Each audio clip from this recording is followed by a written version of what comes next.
Ted, I really wanted you to share some insights on, on contracts, right? When people purchase a home, they're getting into a contractual agreement to purchase real property.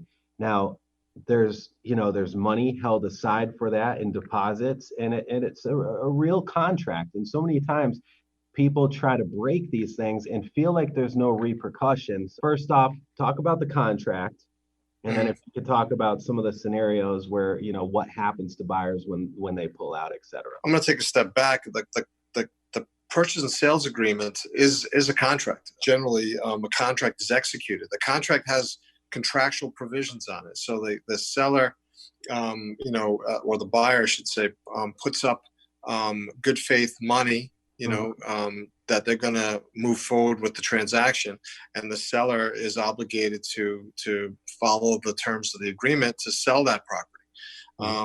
Clear the title, do whatever needs to be done to follow through. You shouldn't be signing an agreement like this unless you really want to proceed and purchase this property or sell the property.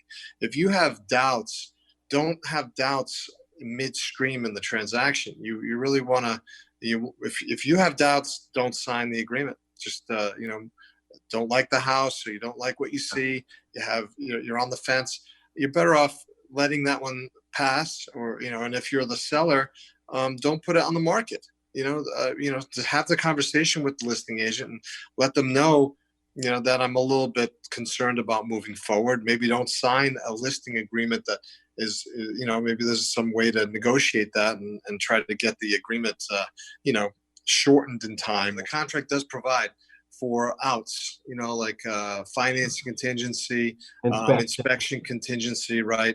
Like in Rhode Island, it used to be a difficult thing to overcome, with deficient condition language. Now it's much different in the last several years, where, if the buyer doesn't like what they see, it's to their satisfaction. They don't like the inspection results. They just, send the inspection results to the seller and can get out. But,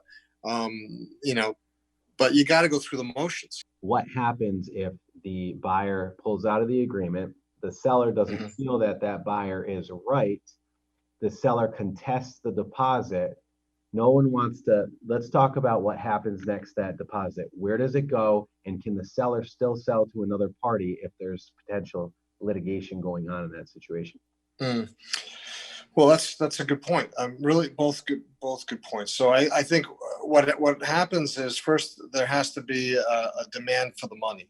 So if the seller or the buyer wants to get out, I think they need to follow the terms of the agreement. If they're already past the inspection and something's come up, they have provisions in the agreement to allow for their escape.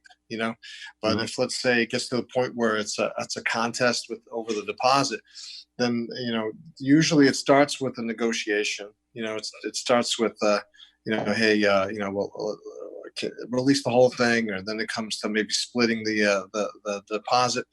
And if, let's say, there's no agreement, then you need to you need to file a lawsuit with the court. But not everybody does, and then it goes to the state. But typically they do an interpleader where they interplead the money into the court registry, and then file a suit determining the the entitlement, of the money, to a particular party. And then, it all depends on, the facts, what's happened, during the course of the transaction.